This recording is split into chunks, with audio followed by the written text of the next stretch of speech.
కీర్తనల గ్రంథం 62వ అధ్యాయము 8వ వచనం. జనులారా ఎల్లప్పుడూ ఆయన యందు నమ్మిక ఉంచుడి. ఆయన సన్నిధిని మీ హృదయములను కుమ్మరించుడి. దేవుడు మనకు ఆశ్రయమునై ఉన్నాడు. ఆమేన్. ఈ కీర్తన దావీదు కీర్తన. మరి దావీదు మహారాజుగా మరి ఆయన రాసినటువంటి కీర్తన. అక్కడ పైన ఒక మాట రాయబడింది, ఏ దూతను అను రాగము మీద పాడదగినది. అంటే వాళ్ళ కొన్ని రాగాలు ఉంటాయి, వాళ్ళ కొన్ని తాళాలు ఉంటాయి, వాళ్ళ కొన్ని సంగీతం అనేది ఉంటుంది. ఆ యొక్క ఏ దూతును అనే మనిషి పేరు. ఆయనను దేవుడు మరి దావీదు ద్వారా ఎక్కడ నియమించుకున్నాడు అంటే, మరి మొదటి దినవృత్తాంతాల గ్రంథము 16వ అధ్యాయము 41వ వచనం చదువుకుందాం. మొదటి దినవృత్తాంతాల గ్రంథము 16వ అధ్యాయము 41. తీసిన వారు మైక్లో చదవడానికి ప్రయత్నించండి. యెహోవా కృప నిత్యముండునని ఆయనను స్తుతించుటకై వీరితో కూడా హేమానును ఏదూతును పేర్ల వరుసను ఉదాహరింపబడి చాలు. అక్కడ ఆ పేరు వచ్చిందా? ఏ దూతును అనే పేరు. దేవునిని మందిర ద్వారము దగ్గర ఉండే వాళ్ళేమో కోరాహు యొక్క కుమారులని నేను అటు 2 వారాల క్రితం చెప్పాను. మీరు ఆ వాక్యాన్ని గుర్తుపెట్టుకున్నారో లేదో నాకు తెలియదు. 42 నుంచి 85 వరకు ఉన్నటువంటి అధ్యాయాలలో కోరాహు ఏ రకంగా మరి నిరాశ ఉన్నప్పటికీ, నమ్మిక లేకున్నప్పటికీ దేవుని యందు నమ్మిక ఉంచుతూ, శరీరము బలహీనమైనప్పుడు, ఆత్మ బలహీనమైనప్పుడు, మనసు తొందరపడుతున్నప్పుడు దేవుడే ఆధారంగా చేసుకొని ముందుకు వెళ్ళినటువంటి ద్వారపాలకుడిగా మందిరానికి నిలబడినటువంటి వ్యక్తి దేవుడు ఉన్నతంగా ఆశీర్వదించాడని నీకు ఆ వాక్య భాగాన్ని నేను తెలియజేశాను. ఇప్పుడు దేవుడు వాక్యము సెలవిస్తున్నటువంటి మాట 62వ కీర్తన. దావీదు రాసినటువంటి భక్తుడు, మహారాజు. ఆయన ఏదూతును అనే రాగం మీద పాడదగినటువంటి కీర్తన. ఈయన ఒక మనిషి. ఆయనను ఎక్కడ నిలబెట్టారు అంటే సంగీతము చేయడానికి, స్తుతులు పాడడానికి, మరి గానము చేయడానికి అన్నటువంటి స్థితిలో, పొజిషన్లో, ఒక స్థానములో నిలబడినటువంటి ఏదూతును అనే ఒక వ్యక్తి. ఆయన తాళం వేస్తూ ఆయన పాట ఎత్తితే అక్కడున్న వాళ్ళు కింద వాళ్ళు పాటలు పాడతారన్నట్టు. ఆయన రాగముతో ఉన్నటువంటి, ఆయన ఏ రాగాన్నైతే కట్టాడో, ఏ రాగాన్నైతే పాట రూపకంగా తీసుకుంటున్నాడో, దావీదు మహారాజుకు హృదయములో ఆయన తీసుకువచ్చే తాళము, పాటని ఈ యొక్క వచన రూపకంగా రాయబడినటువంటి కీర్తనే దావీదు యొక్క యోదూతుని యొక్క రాగము యొక్క కీర్తన. హల్లెలూయా. దేవుని నామానికి మహిమ కలుగునుగాక. యోదూతును అంటే అర్థము స్తోత్రము అని అర్థం. ఏంటిది? స్తోత్రము అని అర్థము. ఇంకొక మాటలో చెప్పాలంటే కీర్తనలన్నీ కూడా 1 నుంచి 150 వచనాలు ఉన్నాయి. 150 అధ్యాయాలు కలిగినటువంటి కీర్తన. ఈ కీర్తనలన్నీ కూడా దేవుణ్ణి పొగుడుతున్నట్టు, దేవుణ్ణి ఆరాధిస్తున్నట్టు, దేవునిపైన ఆనుకున్నట్టు. మరి 8 మంది భక్తులు మరి 1000 సంవత్సరాల కాలంలో రాశారు. అర్థమవుతుందా? 8 మంది భక్తులు 1000 సంవత్సరాలు. అంటే ఈ కీర్తనలు 150 కీర్తనలు రాయడానికి పట్టిన కాలం ఎంత అంట? 1000 సంవత్సరాలు 8 మంది భక్తులు రాశారు.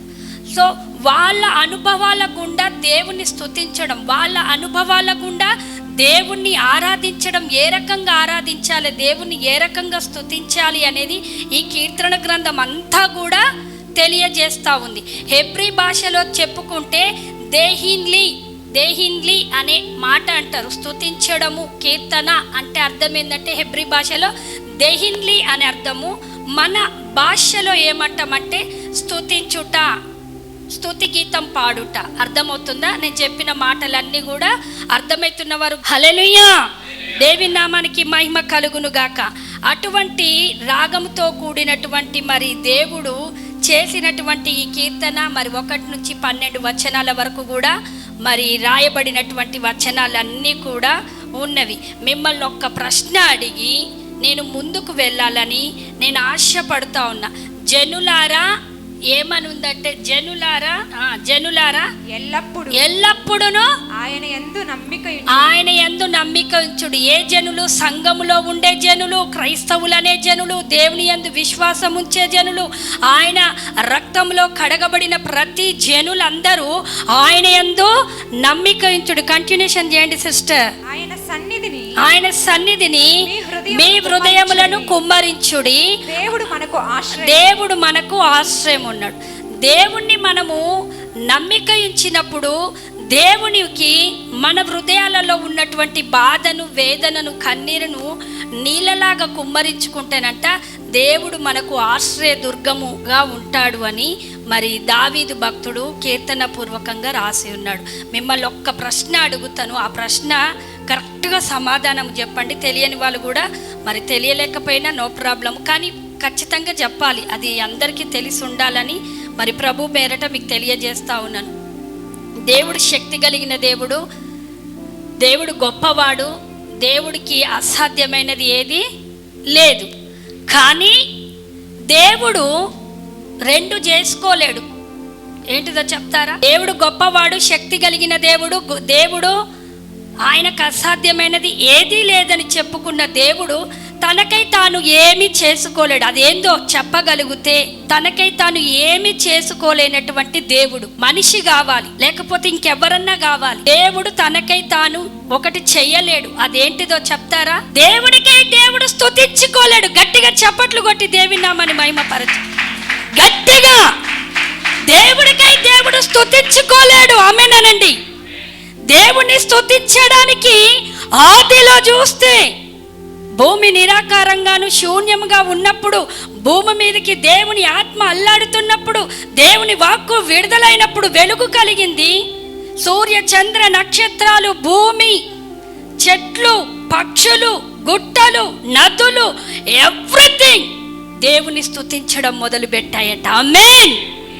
దేవుడు అనుకుంటున్నాడు, నదులు స్తుతిస్తుంటే గలగలా పారే సెలయేర్లతోటి, సముద్రము స్తుతిస్తుంటే అలలు ఘోషిస్తున్న శబ్దములతోటి, పక్షులు, జంతువులు కిచకిచ కావు కావుమంటున్న ఆ శబ్దంతో దేవుణ్ణి స్తుతిస్తూ ఉంటుంటే దేవుడు అనుకుంటున్నాడట ఒకటేంటిదో తెలుసా? నాకు సరిపడే భాష, ఆమేన్, నాకు సరిపడే స్తుతి ఈ పక్షుల్లో ఉంది, కానీ కంప్లీట్గా కనబడట్లేదు, ఇంకంప్లీట్గా ఉంది. నాకు సరిపడే ఆ స్తుతి, ఆ ఆరాధన ఒక చెట్టులో, ఒక పుట్టలో, ఒక జంతువులో, ఒక పక్షిలో, ఒక నదిలో, ఒక సముద్రములో, ఈవెన్ సూర్య చంద్ర నక్షత్రాలలో స్తుతి ఉంది. కానీ దేవునికి క్లియర్గా, స్పష్టంగా, ఇంకా ఇంపైన సువాసన కలిగిన స్తుతి నాకు కావాలి అనుకొని అప్పుడు దేవుడు మనిషిని చేయడం ప్రారంభించాడు. హల్లెలూయా. నేల మట్టితో నరుని చేసి నాసికా రంధ్రములో తన వాయువును ఊది, తన ఆత్మను ఊది ఏదెను తోటలో పెడితే, చల్లటి పూట సమయములో ఏదెను తోటలో మరి ఆదాము మంచి పాటలు పాడుతూ ఆరాధన చేస్తూ ఉంటే, ఆ పాటలు వినడానికి, ఆ ఆరాధన వినడానికి ఏదెను తోటకు రోజు వస్తా పోతా ఉన్నాడు. హల్లెలూయా. దేవుని నామానికి మహిమ కలుగునుగా. అంతకుముందు మనిషిని నిర్మించక ముందు దేవుణ్ణి ఎవరు ఆరాధించారో తెలుసా? చెప్తారు ఎవరన్నా? సృష్టి రాకముందుకు దేవదూతలు దేవుణ్ణి పరిశుద్ధుడు, పరిశుద్ధుడు, పరిశుద్ధుడు అని దేవుణ్ణి ప్రతిగానములు చేయుచు స్తుతించెనని ప్రకటన గ్రంథంలో రాయబడింది. ఎందుకు నేను ఈ మాట పరలోకంలో దేవదూతలు స్తుతిస్తారు, కానీ నేను భూమిని సృష్టించిన, సూర్యచంద్ర నక్షత్రాలను సృష్టించిన, జంతువులను, పక్షులను అన్నిటిని సృష్టిస్తే అందరూ నన్ను స్తుతిస్తున్నారు. కానీ మానవుని తయారు చేసినప్పుడు మానవుని నోటి నుండి, ఆయన హృదయములో నుండి, ఆయన మనస్సులో నుండి వచ్చే స్తుతి నాకు కావాలి అని. ఆమేన్. అందుకే నిన్ను పుట్టించిండు. ఆమేన్. హల్లెలూయా. దేని కొరకు పుట్టించాడట? చెప్పాలి, చెప్పండి అమ్మా. ఉద్యోగం చేయడానికి, పెళ్ళిళ్ళు చేసుకోవడానికి, పిల్లలు కనడానికి, నేను ఒక ఇల్లు కట్టడం. ఎందుకు నిన్ను సృష్టించిండు చెప్పాలి? ఆయనను నేను స్తుతించడానికి. దేవుడు మనలో నుండి స్తుతిని ఆశపడుతుండట. ఆమేన్. నిన్నెందుకు సృష్టించిండో చెప్తావా? హలో, నా వైపు చూడండి. దేవుడు ఎందుకు నిన్ను సృష్టించిండో? ఏదో మేము 10th క్లాస్ వరకు చదువుతాము, బీటెక్లు చేస్తాం, ఎంటెక్లు చేస్తాము, ఇంజనీరింగ్లు అవుతాం, నర్సులు అవుతాం, టీచర్లు, అది కాదు, అది సెకండరీ. ఫస్ట్ నిన్ను దేవుడు ఎందుకు సృష్టించాడంటే ఆయన పోలికలో ఆయన హస్తముతో చేసుకున్న దేవుడు ఆయనను స్తుతించడానికి నిన్ను నిర్మించిండు. ఆమేన్. స్తోత్ర గీతములు నీ నోటికి అందజేయబడాలి. ఆమేన్. నీ నోటిలో నుండి వచ్చే స్తుతి, నీ నోటిలో నుండి వచ్చే ఆరాధన ఆయన స్వీకరించడానికి. హల్లెలూయా. అందుకే తనకు తాను చేసుకోలేనిదంటూ ఏముంది అనంటే స్తుతి ఆయన చేసుకోలేడు. ఆమేనానండి. రెండవది ఏం చేసుకోలేడో తెలుసా? రెండవది కూడా ఉంది. ఈ రెండు పనులు దేవుడు చేయలేనిది. అందుకే దేవుడు మనుషులను నిర్మించుకోండు. రెండవది ఏంటిదంటే సువార్త పని ఆయన చేయలేడు. ఆయనే నువ్వు దేవుని నమ్ముకో, నువ్వు దేవుని నమ్ముకోకపోతే నరకానికి పోతావు, నిత్య జీవం ఉంది, పరలోక ద్వారం ఉంది అని దేవుడు దిగొచ్చి చెప్పలేడు. కానీ తన మనిషిని తన రూపంలో తన స్వరూపంలో చేసుకున్న మానవుణ్ణి ఉపయోగించుకుంటాడు. హల్లెలూయా. దేవుని నామానికి మహిమ కలుగునుగా. దేవుడు రెండు చేయలేడు. ఏంటిదో తెలుసా? తనను తాను స్తుతించుకోలేడు, తన సువార్త తను చేసుకోలేడు. మనిషి కావాలి. అప్పటి కాలంలో దేవదూతలు దేవుణ్ణి ఆరాధిస్తుంటే దేవుడు అనుకుంటా ఉన్నాడు, పరలోకం నన్ను స్తుతిస్తుంది, కానీ భూమిని సృష్టించినాక భూమిలో ఉన్న ప్రతిదీ స్తుతిస్తున్నాయి, కానీ మనిషి కూడా నన్ను స్తుతించాలని మనిషిని తయారు చేయడం మొదలుపెట్టాక దేవుడట, జనులారా ఆయనను నమ్మిక ఉంచు. ఏ రకంగా నమ్మిక ఉంచాలంటే నీ స్తుతి అనేది, నువ్వు చేస్తున్న ఆరాధన అనేది, నువ్వు పాడుతున్న పాట అనేది ఎవరికో పాడట్లేదు. మనం గుర్తుపెట్టుకోండి, మనం చేసే స్తుతి, మనం పాడే పాట ఎవరికో పాడట్లేదు, కానీ నిన్ను నిర్మించిన నీ తండ్రికి నువ్వు పాడుతున్నావు. ఆమేన్. నీ కష్టాన్ని తీసివేసే దేవునికి నువ్వు పాడుతున్నావు. నీకు అసాధ్యమైనది సుసాధ్యంగా చేయగలిగిన శక్తి కలిగిన దేవుణ్ణి మనము ఆరాధిస్తున్నట్లు. హల్లెలూయా. దేవుని నామానికి మహిమ కలుగునుగాక. అందుకే మనం స్తుతించడానికి పుట్టి ఉన్నాము, స్తుతి కొరకే మనము నిలబడి ఉన్నాము. స్తుతి లేకుండా మన జీవితములో ఏ మార్పు కూడా జరగదు. గుర్తుపెట్టుకోండి, ప్రార్థన చేస్తేనన్నా జవాబు వస్తుంది, కొన్నిసార్లు రాకపోవచ్చు, కానీ నువ్వు స్తుతిస్తే డైరెక్ట్ పరలోకములో నుండి యేసు ప్రభు వారే ఏమైపోతారో తెలుసా? దిగి వస్తాడట. ఆయన దిగి వచ్చే ఒక మార్గము ఏంటిదంటే, ఆయన దిగి వచ్చే ఒక మంచి ఏమంటారు స్థలము ఏంటిది అనంటే స్తుతి. అందుకే స్తుతి లేకుండా వాక్యం ఉండదు, స్తుతి లేకుండా సంఘంలో ఏమీ జరగవు.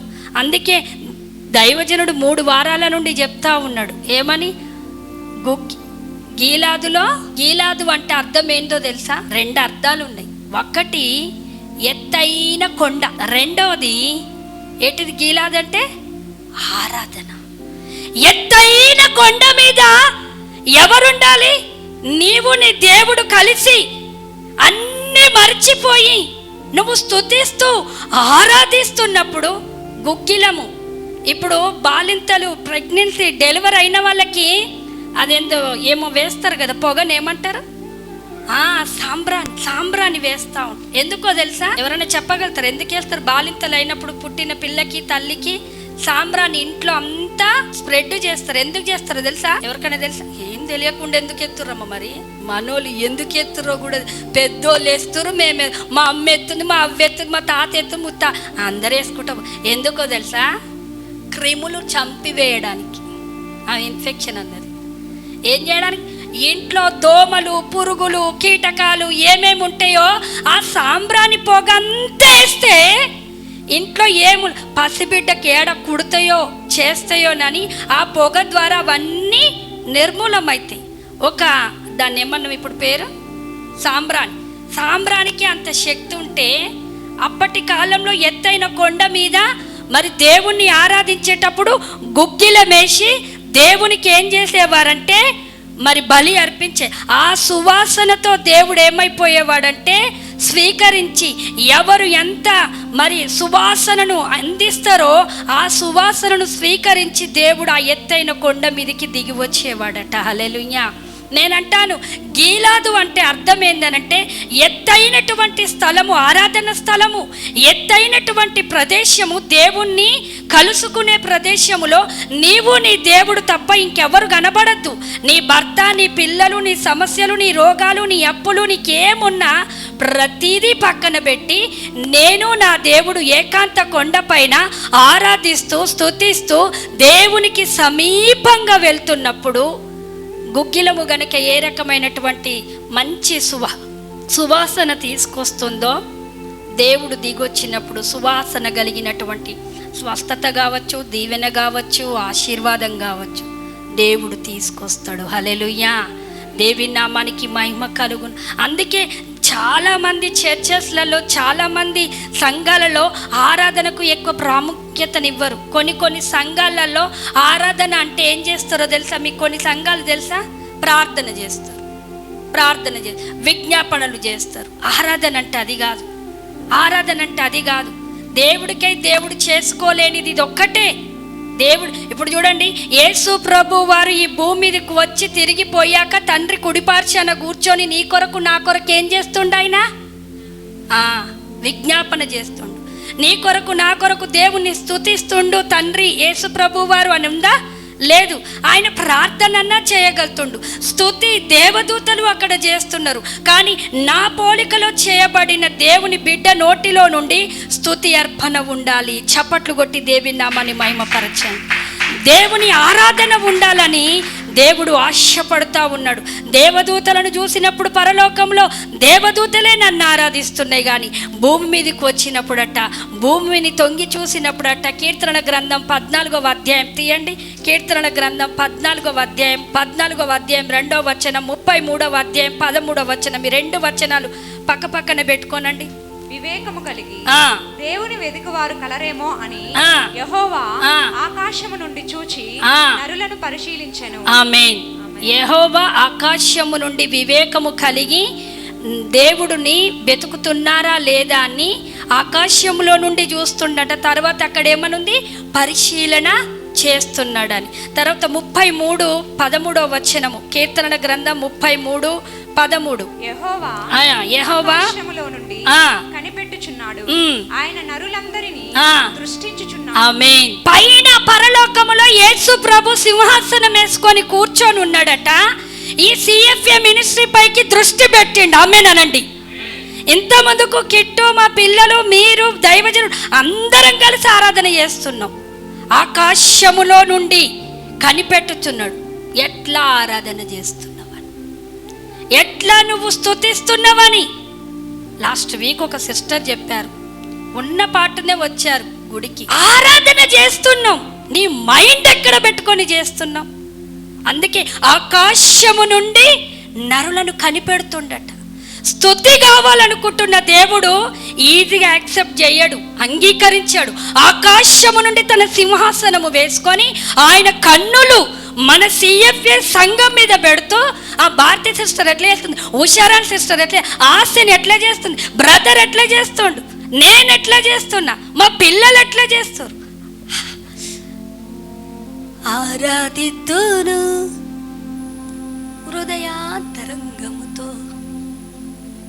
ఎట్లా ఆరాధిస్తున్నాం? దేవుని ఆశీర్వాదాలు మాత్రం కుమ్మరించు నీ ఆశీర్వాదాలు అన్నీ ఇయ్యడానికే. నువ్వేమిస్తున్నావు దేవుడికి? ఆయన దగ్గర నుంచి రావడానికి కన్నీరు గారుస్తావు, ఉపవాసం ఉంటావు, లబో దిబో అని అన్నీ చేస్తావు ఆత్మ సంబంధంగా. కానీ దేవుడు కూడా ఆయనకై ఆయన చేసుకోలేడండి స్తుతి. ఎంత గొప్ప దేవుడో చూడండి. ఆయన స్తుతి నీ నోటిలో నుండి వినాలని, ఆయన స్తుతి నీ నోటిలో నుండి అర్పించబడాలని ఆకాశము నుండి తొంగి చూస్తుండట. బీ కేర్ఫుల్ దేవుని బిడ్డలారా, సంగమా. అందుకే టైంకి కూడుకుందాం, టైంకి ఆరాధించుకుందాం. ఎన్ని పనులున్నా టైంకి చేయడం మొదలుపెట్టండి, టైంకి చేయడం మొదలుపెట్టండి. సండే అంటేనే మీకు అన్ని పనులు గుర్తుకొస్తాయి. సండే అంటేనే ఎక్కడోళ్ళు అక్కడికి అప్పుడే వస్తారు, అదే పనులు వస్తాయి, అవే అన్ని సండేనే, ఇంకా మిగతా రోజులు ఏవి ఉండవు. ఈ ఆదివారము దేవుణ్ణి గణపరిచే దినం, ఈ ఆదివారం దేవుణ్ణి మరి స్తుతించే దినం. నువ్వు ఏ రకంగా స్తుతిస్తున్నావు? నీ హృదయం ఏ రకంగా ఉంది? 14:2 ఉంది కదా ఆ మాట, ఒక్కసారి చదవండి సిస్టర్. ఇక్కడనేమో ఆకాశం నుండి దేవుడు కనిపెట్టుచున్నాడు అని చెప్పి 14:2 ఏముందో చూడండి. వివేకము కలిగి దేవుని వెతుకువారు. దేవుని వెతుకు.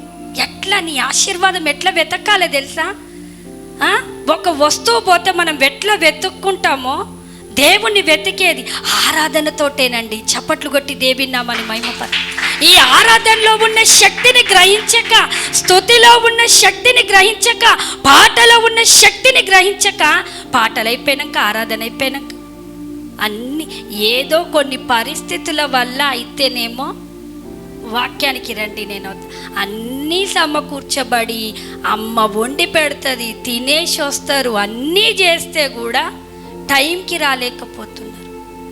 మనం ఆరాధనలో ఉన్న శక్తి, ఆరాధనలో ఉన్న విడుదల వాక్యంలో తక్కువ అండి.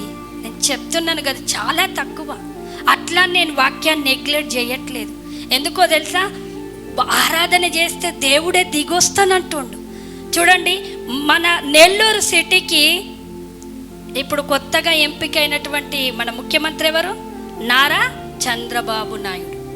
ఆయన వస్తున్నారు అన్న వార్త మనకు తెలిసిందే అనుకోండి, మురికిగా ఉంటాయా కాలువలు, డ్రైనేజీ వ్యవస్థ, ఏదని ఎక్కడ చెత్త అక్కడ ఆయన వస్తుండని పిలుపు వస్తే ఎస్పీలు, డిఎస్పీలు, కలెక్టర్లు, మంత్రులు అందరు ఏం చేయాలి? ఏ వీధికో, ఏ ఇంటికో, ఏ ప్లేసుకో ఆ ప్లేసునంతా ఏం చేస్తారు? మరి నువ్వు ఆరాధన చేస్తే దేవుడు వస్తుండంటే దేవుడు ఏం చేస్తాడో తెలుసా? నీ మురికి జీవితాన్ని, నీ పాప జీవితాన్ని, నీ భయంకరమైన రోధ జీవితాన్ని, అప్పుల జీవితాన్ని, కన్నీటి జీవితాన్ని దేవుడు తీసేస్తాడండి. హల్లెలూయా! ఎంత చిన్నగా చెప్తారు చూడండి. అమ్మేనా ముఖ్యమంత్రి వస్తే మా అప్పులు పోతాయి, కానీ దేవుడు వస్తే ఏడబోయినాయి అండి. దేవుడు దిగొస్తే నీ పరిస్థితి మారుతుంది, దేవుడు దిగొస్తే నీ స్థితిగతులు మారుతుంది. అందుకే నేను చెప్తాను, చాలామంది స్థితి నీ గతిని మారుస్తుంది. ఏ స్థితిలో ఉండి నువ్వు ఆరాధిస్తు, నీ మైండ్ దేని మీద పెట్టి ఆరాధిస్తున్నావు? శరీరము కృషించిన, ఏమంటారు, అనుకూలించకపోయినా. యేసన్న గారి సాక్ష్యము నేను ఒకటి చెప్పగలను. ఏంటి తెలుసా? ఆయన నేను స్వయంగా నేను చూడలేకపోయాను, కానీ ఆయన వాక్యాలు అప్పుడప్పుడు వింటున్నప్పుడు దైవజనుల నోట నుండి వింటూ ఉంటాను. ఆయనలో చివరి స్టేజిలో ఉన్నప్పుడు, చివరి స్టేజిలో ఇక మరణానికి సమీపం అవుతుందని అన్నప్పుడు ఆయన ఆశ ఏంటిదో తెలుసా? ఆయన చేతి కింద ఉన్న సేవకులను పిలిచి ఒక మాట చెప్పాడు. ఏమన్నా తెలుసా? ఇక నేను చనిపోతున్నాను, నా అవయవాలన్నీ పూర్తిగా దెబ్బతిన్నవి, కానీ నాకు ఒక ఆశ ఉంది. ఏంటిది సార్, ఏంటిది యేసన్న గారు అని అడిగితే, నన్ను ఒక పెద్ద డిక్కీ లాంటి ఆటోను మాట్లాడేసి నా బెడ్ నన్ను లేసేసి పైన పెద్ద మైకు పెట్టండి, ఎంత శక్తి ఉంటే అంత మీరు రౌండ్లు కొడుతూ ఉండండి, నేను వాక్యం చెప్పుకుంటా వెళ్తాను అని అన్నాడట. హల్లెలూయా! ఆయన ఎంత శరీరం అనుకూలించకపోయినా సువార్త పని ఆగిపోవద్దు, దేవుని మాటలు, సందేశం అనేది ఆగిపోవద్దని ఆ దైవజనులు శరీరము సహకరించకపోయినా ఆ మాటలు అంటుంటే, మనం అన్నీ ఉన్న మనం దేవుణ్ణి ఆరాధించడానికి, అన్నీ ఉన్న మనం దేవుని మాటలు చెప్పడానికి, అన్నీ ఉన్న మనము ఇంకేంటిది సువార్త పని చేయడానికి ఎంత సిగ్గుపడతామో కదా. దేవుణ్ణి నమ్ముకుంటే మంచి భవిష్యత్తు ఉంటుందని ఒక్క మాట చెప్పడానికి వాళ్ళు ఏమనుకుంటారో, వీళ్ళేమనుకుంటారో, ఏమైపోతుందో, వాళ్ళు నన్ను తక్కువ చూపు చూస్తారో, చిన్న చూపు చూస్తారో, వెలివేస్తారో, అవన్నీ మనకు వదిలేయండి, పక్కన పెట్టండి. మొదటగా నువ్వు చేయాల్సింది నీ స్థితిని మార్చేది ఏందో తెలుసా? స్తుతి. అందుకే పాటలకు రండి. పాటల్లో ఎంత శక్తి విడుదలవుతుందో, ఎంత మరి డెలివరెన్స్ కార్యాలు జరుగుతాయో, ఎంత అద్భుతాలు జరుగుతాయో ఆరాధనలో ఉన్న శక్తి ఒక్కొక్క వాక్యంలో మీకు చూపిస్తే కింద పడిపోతారు. మొదటి దినవృత్తాంతాల గ్రంథం 26 ఎవరు తీయకు. యెహోషాపాతు జీవితములో దేవుడు బలమైనటువంటి ద్వారం తెరవడానికి, విజయం ఇయ్యడానికి, శత్రువుల మీద విజయం ఇయ్యడానికి కారణం ఏంటిదో తెలుసా? స్తుతి చేసిరు, వాళ్ళు ఆరాధించారు. మామూలు ఆరాధన కాదు, అలంకారము కలిగినటువంటి పరిశుద్ధ వస్త్రాలు ధరించుకొని ఏ యాంగిల్లో ఉండి ఆరాధించాలో, ఏ స్టైల్లో ఉండి వాళ్ళు ఆరాధించాలో, ఏ పద్ధతిలో ఉంటే దేవుణ్ణి ఆరాధిస్తే దేవుడు దిగి వస్తాడు. అలనాటి భక్తులకు తెలిసింది, మనకు తెలియలేకపోతుంది. నేను అందుకే ఏ దూతును అని ఎందుకు చెప్పాను తెలుసా? ఆయన ఏ రాగం ఎత్తితే దేవుడు కదులుతాడని దావీదు మహారాజు కనుక్కున్నాడు. మీరు ఆ బుక్ బైబిల్లో చదవండి. రాగాలు, తాళాలు, వాళ్ళు ఏ రకంగా పాటలు పాడితే దేవుడు కదిలెను, దేవుని యొక్క విజయం అనుగ్రహించబడననేది ఆ వచనాలలో రాయబడింది. దేవుని బిడ్డ వాళ్ళు రాగం ఎత్తితే చాలు, పాట ఎత్తితే చాలు, తాళాలు మోగిస్తే చాలు, దేవుడు కదిలొచ్చేవాడు. దేవుని మేఘం దిగొచ్చేదాడు, దేవుని సన్నిధి దిగొచ్చేదాడు. మరి అప్పటి దేవుడు ఇప్పటి దేవుడు కాదా? నిన్న నేడు ఏకరీతిగా ఉన్న దేవుడు అని చెప్తున్నాడు దేవుడు. మరి ఎందుకు కదులుతలేదంటే మన పద్ధతులు మార్చుకోవాలి. ఆమేన్. ఏం మార్చుకోవాలి? పక్కనున్నవారు చెప్పండి, స్తుతికి నీ పద్ధతి మార్చుకో అని చెప్పండి. మనము ఒక దగ్గరికి, ఒక అధికారి దగ్గరికి వెళ్ళేటప్పుడు మనం ఎంత శ్రద్ధ భక్తులతో వెళుతామో, దేవుణ్ణి ఆరాధించేటప్పుడు నీ మనస్సును, నీ హృదయాన్ని అన్నిటిని పరిశీలన చేసుకొని, మరి ప్రసంగి 5:1 ఉంది, దేవుని మందిరానికి పోవునప్పుడు నీ ప్రవర్తనను జాగ్రత్తగా చూసుకోవాలి. దేవుని స్తుతించడానికి నువ్వు జాగ్రత్తగా కలిగి నువ్వు ఆరాధిస్తే ఆకాశములో నుండి దేవుడు కనిపెడుతున్నాడట. అదే 14:2 ఉంది, కానీ వివేకము కలిగి నన్ను ఎవరైతే వెతుకుతారో వారిని పరిశీలిస్తుండంటే దేవుడు చెక్ చేస్తుండు.